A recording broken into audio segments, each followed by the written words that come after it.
Hi, everyone. Welcome to The Talk, teacher and family comment or questions on the topic of race, equity, and social justice for young children with Dr. Angela Searcy. My name is Raven Griffin, marketing manager at Kaplan Early Learning Company. Thank you for joining us for this engaging and educational time with Dr. Angela Searcy as she addresses key issues related to race, equity, and social justice impacting young children. At Kaplan Early Learning Company, we stand united with Black educators, children, families, communities, and team members in advancing equity out of love and empathy. We are committed to supporting social justice, investing in diversity and inclusion efforts, and advocating and providing equitable learning opportunities for team members in early learning communities. This is one reason why discussions such as the one we are having today is not only important, it is necessary and will be ongoing. Before we get started, I would like to introduce our esteemed presenter, Dr. Angela Searcy. Dr. Angela Searcy is an educational consultant and seminar leader at Erickson Institute and the owner and founder of Simple Solutions Educational Services, a professional development company. She holds a BA in English and Secondary Education, an MS in Early Childhood Development from Erickson Institute, and a doctorate in education. Her research revolves around brain-based learning as assessed by the Classroom Assessment Score System, or CLASS, and its correlation to aggressive behaviors in Head Start preschool programs. An educator since 1990, Dr. Searcy has experience as a teacher at all levels of education and as a development therapist through the Early Intervention System of Illinois. Dr. Searcy is also an adjunct instructor at Erickson Institute, a professional development provider for Teaching Strategies, LLC, and the Bureau of Education and Research, an affiliate trainer for Teachstone, and the author of Push Past It, a positive approach to challenging classroom behaviors, available via Kaplan Early Learning Company.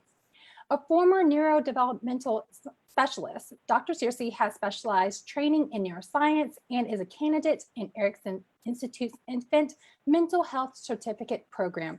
Welcome, Dr. Angela Searcy.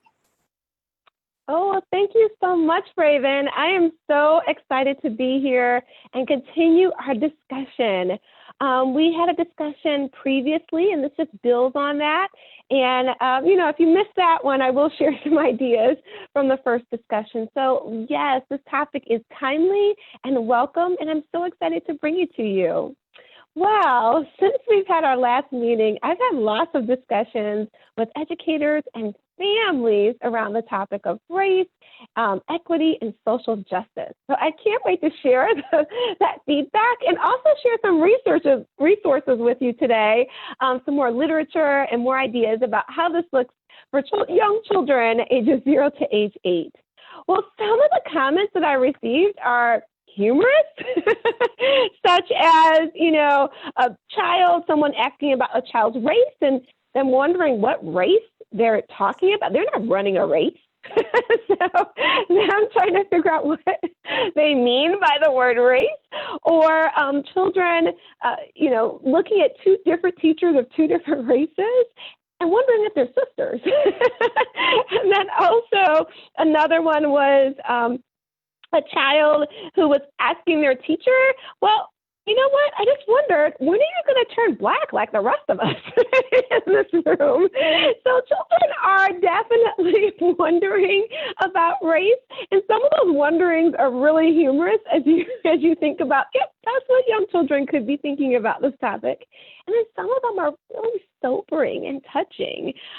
For example, here's another one where a child is, being called a towelhead, and the preschooler, just wondering, why are they being called this? Or another preschooler wondering if Black people are bad. And then, or a 7-year-old putting up their hands and backing away from a police officer. He's really afraid. So as we have this discussion, we're going to talk about some key topics today that are coming up in your questions, like, is this too young? Am I taking away a child's innocence? is this developmentally appropriate? Because very young children don't understand very abstract thought, which is definitely correct. And then also just thinking about, okay, is this interfering with a child's positive identity? Am I bringing up topics that could lead to division? Should I bring up this topic? One parent asked if race is not coming up for their child or it's not something that they're noticing yet. So yeah, we're going to dig in and talk about this as well as I'm going to share some resources for today. So many parents as well as teachers are wondering like, wow, should I really bring up this topic? I mean, we're all the same. Well, here's a couple of things we want to think about from a developmental standpoint. One, you're asking young children to do something they may not developmentally be able to do because we're clearly not all the same. So they may not really make that psychological jump. As you said, I don't see color. They think very literally, and they may literally think that you don't see color. And that may be a little confusing. Are you colorblind? Because I'm seeing color here. So we talked about last time that research shows that very young children, including babies as young as 3 months, notice, hey, they're noticing color. If they can notice their Mima or their Nana, Papa, or Big Mama, then they are clearly seeing color. But of course, they don't have a in-depth concept of what color is or racism. So we're just going to start. Here's what I want to say. Start with where children are. Notice, listen, right? Listen to their conversations, observe, and then you'll know where to take the conversation. Now, remember, as one parent said, well, my child's not even understanding or noticing color. I mean, am I supposed to bring it up when it's not really something that they're dealing with yet? Well, here's something to consider, is that some children are. And just because it's not an issue for your child, well, can we empower children to understand that this could be an issue for some children? So not all children, for example, have a disability, but it's something that we would talk about. Or not all children may, travel across the country or move from place to place. Or not all children's families are getting divorced or not, right? And so on and so on and so on. And so just because you're not experiencing it in your family, it still may be a great topic to talk about with your children, because otherwise, if your child's not experiencing it and someone else is, which I mean it, racism, equity issues, or issues with social justice, then they have to bear that burden alone. And their families have to bear that burden without your help. And so one great vocabulary word that's not really a big word, but an important word is called being an ally. What is an ally? It's somebody that joins your cause. And young children can definitely understand it. Use examples as you talk about race that your child or children that you work with will understand. And really young children already understand what being a good friend is, or they're beginning to, right? You're like, I'm not so sure about that, Angela. They're not always good friends, but they're beginning to understand the concept of being a good friend or supporting someone and being an ally on something that's important to someone else, even if it's not important to you. So social justice should be a really important topic for really young children, right? No matter what, in school, home, well, those are the places to talk about it. Now, social justice starts small with, wait, is it fair that you're taking all the toys from me right now? All right? So we can start with discussions such as that, and then say, you know what? Other people worry about this as well. And that's some of those signs that you're seeing posted up. You're seeing signs. Kids are asking questions about signs they see or things they see on television. Now, you do not want to expose children to racial violence in media. Absolutely not, especially not young children. But we can talk about things that young children are noticing and seeing around them. So one teacher said to me, babies don't care about race. They just care who loves them. Absolutely. However, babies should care about race. We point out numbers, and shapes to babies. We talk to babies, and then you think I'm pretty, don't you? Right? We say those things to babies. So we don't wait to introduce vocabulary words to babies, right? We start talking to them and saying words to them. We don't wait to say words to them. Now, they may not have a deep understanding, but over time, that understanding will grow as you repeat words, right? And you say things. So, right, babies don't care about race, and babies don't care about shape, and babies don't care about numbers, and babies don't care about colors. But we should point out those things to them, because talking about shape is a good, right, foundation for future math skills. And, right, science skills, as we say, look at those leaves on the trees. And then slowly the baby makes a connection between the tree and the leaf. Wow, that's great science talk. Putting a baby in the grass, and they're like, you like the feeling of that grass, don't you? And also saying other things, and that's where we start with very young children and babies. You just start at what they're noticing. And babies will kind of pull at those curls, and you'll say, yeah, my hair's curly. And you're going to, right, and you're going to talk about my skin color, and we're going to use words like peach and cinnamon and brown, right, and golden and straight and smooth.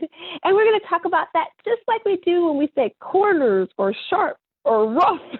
We're not going to save words or keep babies away from words. Do not keep babies away from words, FYI. And we're going to have those great discussions, and that's where it begins. So one of my favorite books for babies, and we have a book list, and we'll keep sharing resources and ideas, but one of my favorite books is Brown Bear, Brown Bear. I think, raise your hand if you've read this to a child, whether you're a parent, a grandparent. It is a favorite. And if we talk about animals and their attributes, sounds, colors, what we see, right? That's what the story is all about. What do you see? Well, guess what? Babies will also see their teacher. And they'll also see other children. And they're also making judgments about how people respond to the people that are around them and what they see. So here's something I want to share with you in terms of development. Have you ever had a baby or young child say something that you didn't intentionally teach them? Oh, yeah, I see the hand. Yeah, the hands are going right now. You're like, I didn't teach you that word, right? And they're like saying it over, and you're like, right? So that's the way, just how babies learn language. And young children learn language without you intentionally teaching them that. They're also learning about race. And so what you want to talk about is, people's shapes of people's eyes. And, as you brushing their teeth, talk about their own color. Talking about, some people have melanin. Yep, that's a big word. Hey, if they could say Beyonce, they could say melanin, right? So saying that, some people, their gums are dark because they have melanin. And some people, their gums are pink, and both are okay. So talking about those things, one, help with developing a positive racial identity. So and this book is just one example of how we could talk about that in just everyday interactions. And so something we want to think about, colorblind is something that very young children can't physically do. So we have to rethink if that's developmentally appropriate. What you're really trying, right? If we say it's raining cats and dogs, they'll look outside for cats and dogs, right? If you say I woke up on the wrong side of the bed, they were like, wait, you're telling me there is a right wait, right? So they're very literal in their understanding. I think the words that you're trying to say is that we see race, it's around us, but we take the positive things that we see, right? That's what you're trying to say. Be very literal as you discuss topics of race and equity and social justice with very young children, because if any of you know Piaget, or look back at your own psychology books, if you're an educator, we know that children are concrete, literal thinkers. And so no, we're not talking about abstract thoughts such as, what is racism, but definitely we know preschoolers know, if you're in a room of preschoolers that are bombarded by words like you're not my friend, and you can't come to my party, you know that preschoolers are dealing with justice. in their own way, or they love superheroes, right? That go, the justice, right? The justice team. What are they called? Okay, so the preschoolers are absolutely preoccupied with justice and fairness. Absolutely, they want to know this. They want to make sure every single thing is absolutely fair. So another great book that I want to share with you. Oh, it is so beautiful. And this is it's a new classic to me. And this book is called Peaceful Fights for Equal Rights. And it just looks like a watercolor painting. It is so, oh my gosh. And it's so, you're thinking this is too abstract. It's so simple. It's so easy. It says, ask questions, never quit. Read, remember, resist. Oh, and it just has this beautiful pictures and words. And it asks children, and just beautiful representations of all different types of people and all different types of children, and symbols for peace. So if you're feeling like, I feel a little nervous with entering in this discussion, we'll start with social justice, which I think is something we all can agree on, and then talk about the different colors, the different hands, and the different symbols that we use. And yeah, preschoolers are beginning to say, I need a vote, right? And they're like, I want to turn. Well, then that's part of voting and having those great discussions when we see something that's unfair. And that can begin as soon as your child says, mine, or right, or that's not fair, right? I want to stay up later. And so this book is a beautiful example of how we can just really simply and in a developmentally appropriate way talk about fairness and equality with really young children. As soon as those words come out of their mouths, they should be coming out of our mouths. We should be explaining those concepts to them in a way that fits for them. So we talked about, so back to color blindness. So what is your wording going to be? You're not going to say, I don't see color, because, yeah, if you said, when my teacher said that to me, I was like, wait, do you not see what's right in front of you? Children are literal thinkers. So you want to use words like, oh, I see your color, but that doesn't, make me, I see other things in your character as well. So we're going to go back to Dr. King's words, that he literally said that, of course, we should celebrate color, but that's not the only thing that I'm going to use to judge you as a person. Perfect wording.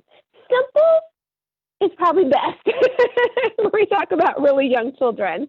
Now, another question that came up, and this was from a parent. She says, well, Angela, I listened to what you said. I started talking about race. I started talking about, protesting and what that means. Like, oh, that sign means that, black people matter. That's just what it means to me, and oh, wow, they're, that person is holding up a sign because they want equality, or they want equal things, just like you want, the same amount of cookies that I have, And so once the mom did this, then her child said to her, oh, you're right.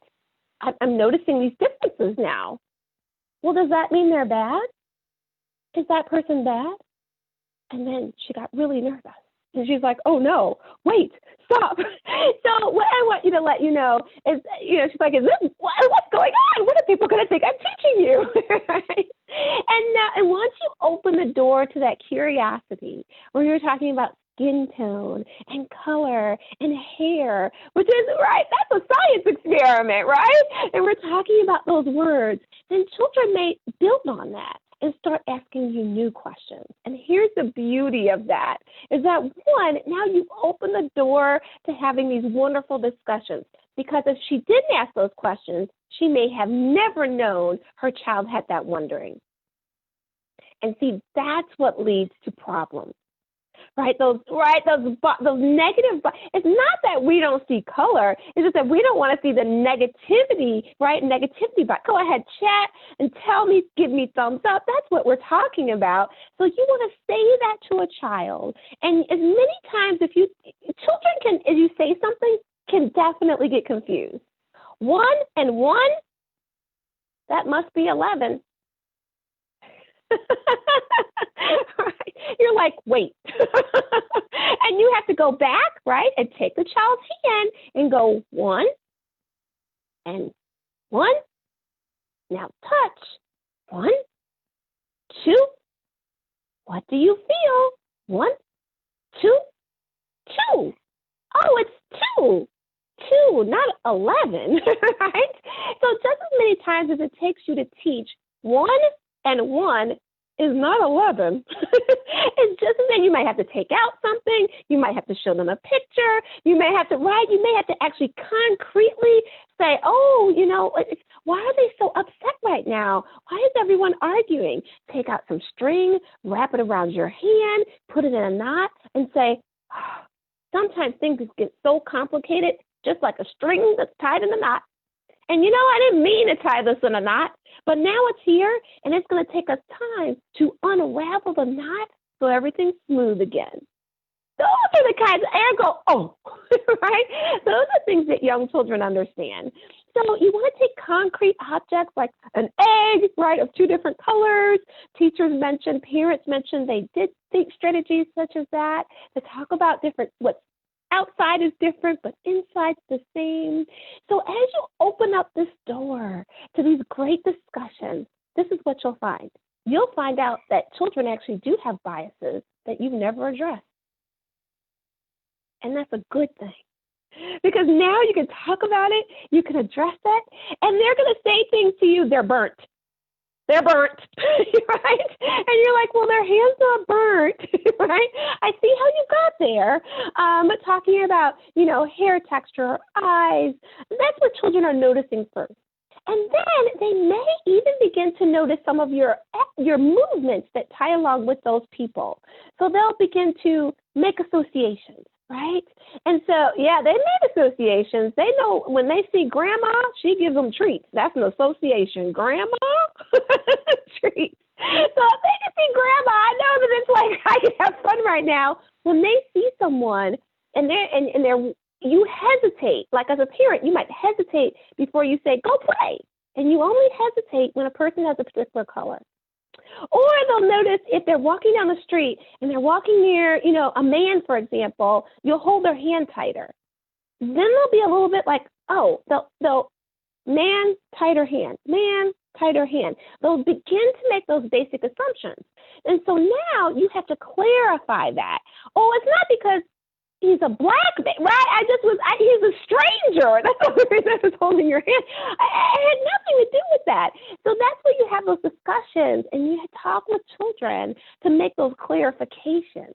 And the only way you could do that is by having discussions. So then you'll say, I think black people, I think Asian people, I think, Latin, I like all, then you can say specifically, don't say all people, because for young children, they need very specifics. Young children overgeneralize. So a couple more ideas before, and I'm going to show some more pictures and books for you to enter the discussion. But one book I really love is Tap, Tap, Boom, Boom. And so Tap, Tap, Boom, Boom is another book that has rich pictures of different types of people. And then you can say something like, oh, well, yeah, they're a different color, but we could still be friends.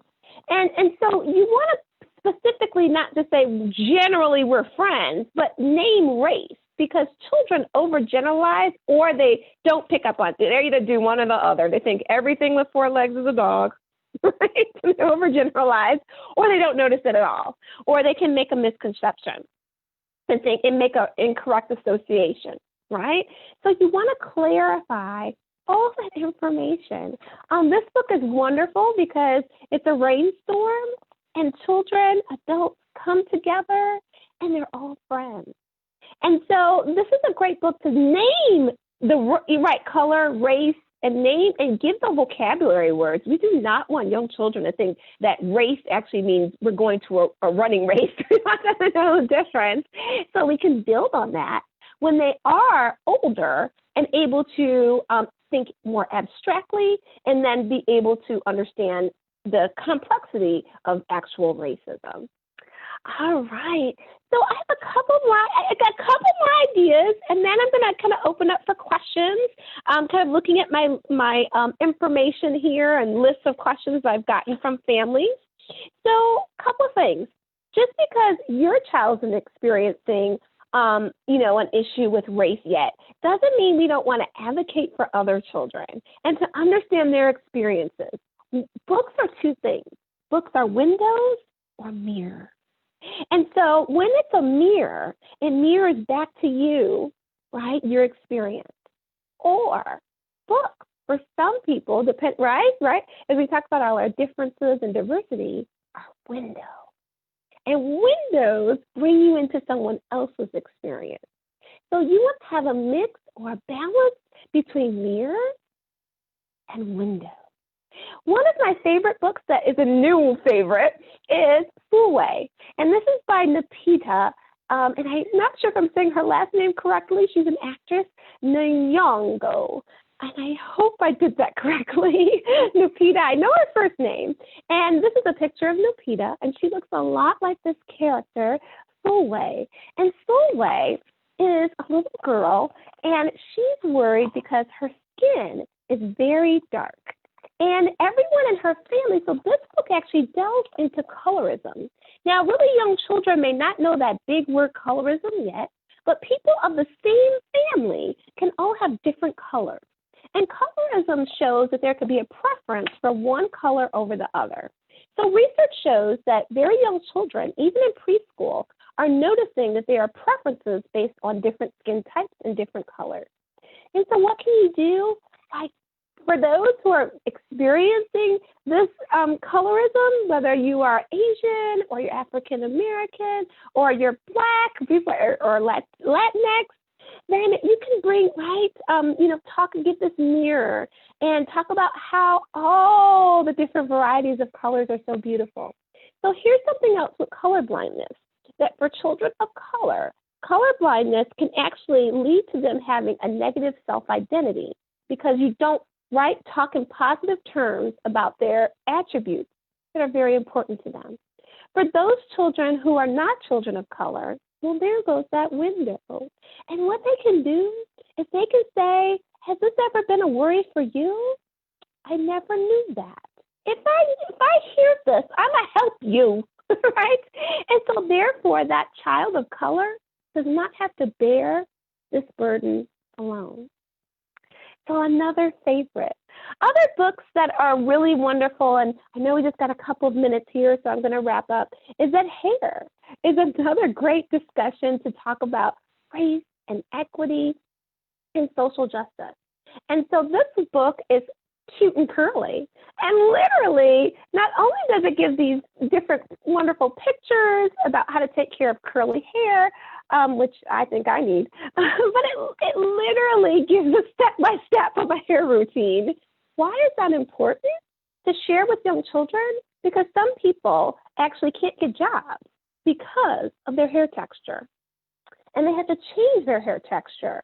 So now we can begin to say, well, that's not a good thing to do. Is that fair? And so when a child hears those words about hair texture that could be negative, they'll be able to stand up, right? And take a stand and speak up for the other child. Couple more favorite books, and then I'll kind of pause. I know Raven has probably got questions for me and everything. Hair Love. If you have not seen the short, it's a small film about hair love. Definitely, that's another great book looking at hair and hair texture, which holds power.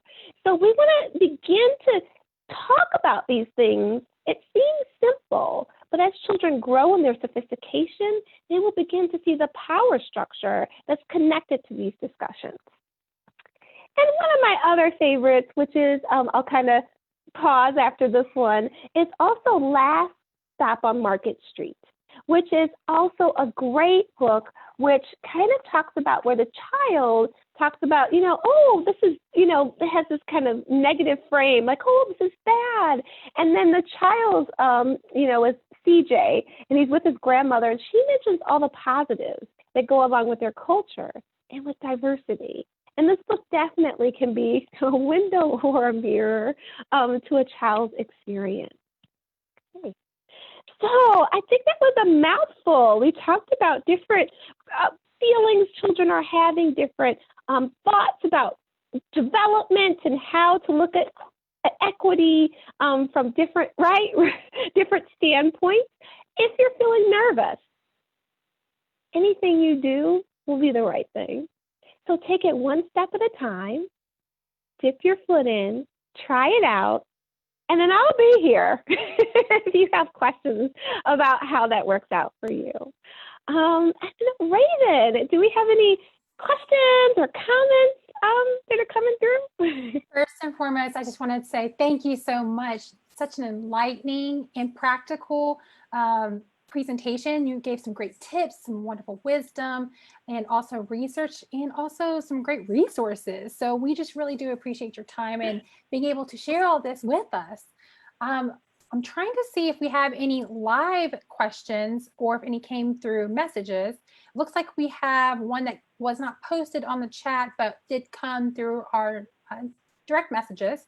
One wanted to know about how do you handle a situation if it was in the classroom between different children and young children, and let's say one child is left out of a group play, so to speak, and it was unintentional, but how can that become a learning opportunity?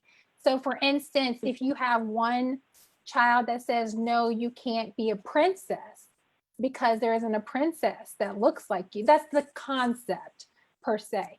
How do you make that into a learning opportunity? Right. Oh, Raven, this is such a good question. So thank you for this wonderful gift of a question, because many children experience this. And it brings me back to a conversation I had as a young child, because there wasn't a black princess, right? So then for me, the other little girl told me to be the mailman. I was like, I like mailmen, right? But I just really wanted to be a princess. And then she said mailman. So there was a little confusing on a variety of levels. So these are things that you'll hear children say as they make sense of everything that they're seeing and learning around them. And like you said, Raven, it's an opportunity to learn. So I even mentioned in my book all about challenging behaviors, and we talk about you can't play and this isn't for you, is that these challenges are great learning opportunities. And so then you might delve into why. So the first question I would say was like, come here, friends. And I might even bring other children around. We do problem solving. We have a problem solver of the day. This is a preschool classroom where they wear like a badge. And what a great way to talk about social justice, where they're the problem solver of the day. And they come in and children start to talk about this. Well, what do you think? And why do you think that? And and children will say things and let you know what they know. Listen to what they know. Because they'll say something like, well, all the characters on the movie are bad. They're all dark. And so therefore, you're going to play the bad guy because you're dark just like the character.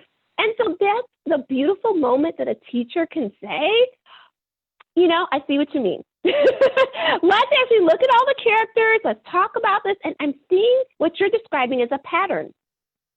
And so now let me show you that I think that pattern is a simple way that they can show you the character's bad, but I think that movies aren't real. And children have a hard time understanding what's real and what's not real. So you can clarify that, and you could say, well, dark is to symbolize maybe a dark spirit, but please don't take that or a dark intention or dark actions, but it's not really dark people or actually have bad actions or dark actions or actions that are scary. So kind of processing that with children and then asking, why don't you want them to play? And then they'll tell you that, I'm worried this will happen, or I don't want them to play because they're wearing purple. They'll actually begin to say, oh, and then you could talk about that. And then you could say, well, what's a good solution? And that is such a great, and then talk about the solutions with the kids.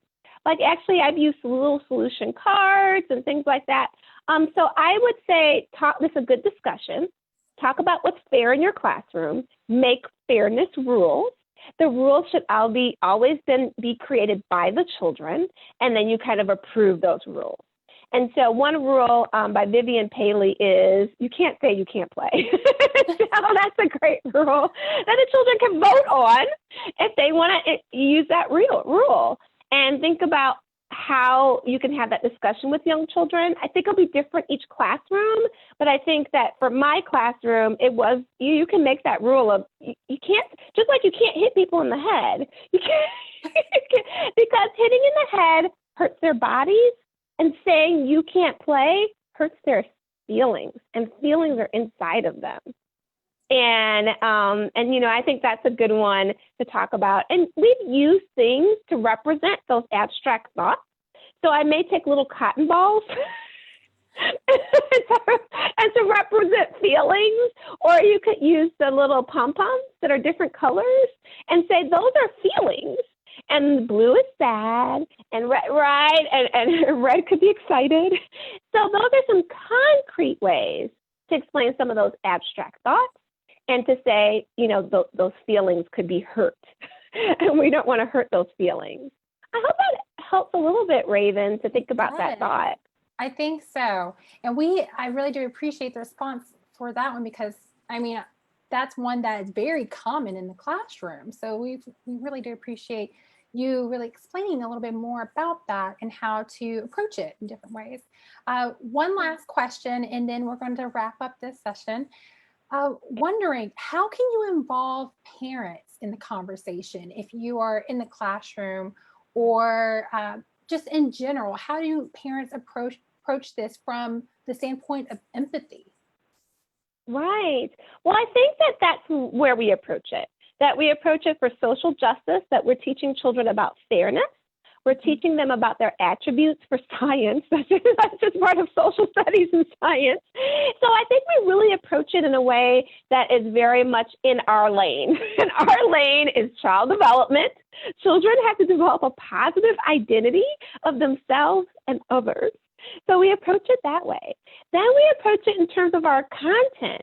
So we are definitely teaching young children social studies, science about their bodies, their fingerprints. Yeah. So we approach it that way. And I think that's a good way to think about that. Also, NACE, which is the National Association for the Education of Young Children, also has 4 components that we outline with approaching just our curriculum and making sure our curriculum is anti-bias. And so we always tend to go back to our NACE being our kind of gold standard for early childhood, is to say, first, the NACE standard says children have a positive view of themselves and others. That's number 1. Then I kind of have it embedded in me because I'm saying some of the same things that NACE is saying. That's where I get a lot of these ideas. It's just that children will speak out if they see something that's unfair. That's a part of being a good citizen. So and race comes a part of that. Being a good citizen is about gender, but it's also about race. Being a good citizen is about many different topics, and race being one of those. So then I think that's a good way to approach it in terms of our science, our social studies, our NACE, being that wonderful, kind of guide, right? That's a good word that I'm thinking of, guide for early childhood practitioners on what's appropriate. So I hope that's a good way. And I would say one more idea is survey your families and maybe ask some questions to them about, these are very sensitive topics, so I'm not denying that. And then it could bring about shame, pain, their own feelings. So that's important also to maybe survey them about the topic before you actually present it, which is good to do with any topic. Yes, definitely agree. It also gives you a good foundation to know where to begin with the conversation and how to approach it. Thank you so much.